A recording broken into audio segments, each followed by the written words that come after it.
సంవత్సరం 19 ఓపెన్ అయింది, ఈ సంవత్సరం 74. అయితే ఇప్పుడు దానివల్ల మీకేం నష్టమని మీరు అనొచ్చు. 4+ వాళ్ళకు ఫ్రీ ఎడ్యుకేషన్ అందించేది మేమే.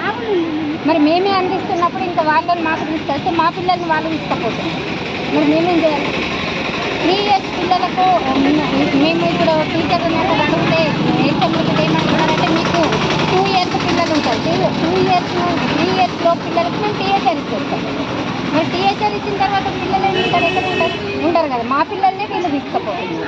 మరి మా పిల్లల్ని తీసుకుపోకుండా ప్రీ ప్రైమరీ రద్దు చేసి ఆ బడ్జెట్ ఏదైతే ఉందో అంగన్వాడీ కేంద్రాలకు ఇవ్వాలి. ఖచ్చితంగా ప్రీ ప్రైమరీ నోటిఫికేషన్ అన్నది ఆపాలి. ఒకవేళ ఆపకపోతే మేము పెద్ద ఎత్తున కలెక్టర్ ఆఫీస్ ముందర కానీ లేకుంటే డీఈ ఆఫీస్ ముందర కానీ రద్దు చేసేంత వరకు కూడా పోరాటాలు కొనసాగుతుంటాయి. 3 నెలల ప్రణాళిక రూపొందించుకున్నాం మేము.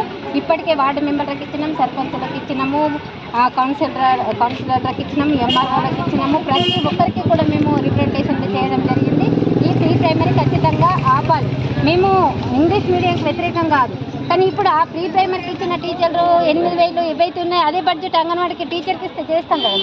ఇప్పుడు బిఎల్ఓ ఇట్లాంటి సర్వేలు ఏవైతే ఉన్నాయో అవి రద్దు చేయండి. మేము మేము ప్రీ స్కూల్ నడుపుకుంటాం. ప్రీ స్కూల్ మేము 50 సంవత్సరాల నుండి నడుస్తున్న ఐసీడీఎస్లో ప్రీ స్కూల్ ఏబీసీడీలు మాకు రావా సార్, ఐసీలు మాకు రావా? వాళ్ళు చెప్పేది అదే కదా. వాళ్ళ కోసం ఇప్పుడు కొత్తగా వాళ్ళకి బడ్జెట్ కేటాయించడం 2,10,000 సంవత్సరానికి ఏదైతే కేటాయిస్తున్నారో అదే అంగన్వాడీ కేంద్రాలకు కేటాయిస్తే మేము కూడా 9 నుండి 4 వరకు నడపగలుగుతాం. అంగన్వాడీ కేంద్రాలకు వస్తే సార్ కనీసం టీచర్కు కూర్చోవడానికి కుర్చీ లేదు, టీచర్కు లేదు. పిల్లలకైతే పక్కన పెట్టండి, టీచర్కు లేదు. అక్కడ అసలు టాయిలెట్స్ లేవు, వాటర్ సౌకర్యం లేదు, విద్యుత్ సౌకర్యం లేదు. మరి పిల్లలు 9 నుండి 4 వరకు ఉంటే ఎక్కడి నుండి ఉంటారు? మరి ఇప్పుడు కొత్తగా ఓపెన్ అయ్యి ప్రీ ప్రైమరీకి ఏమో ప్రతి సౌకర్యాలు కల్పిస్తారు.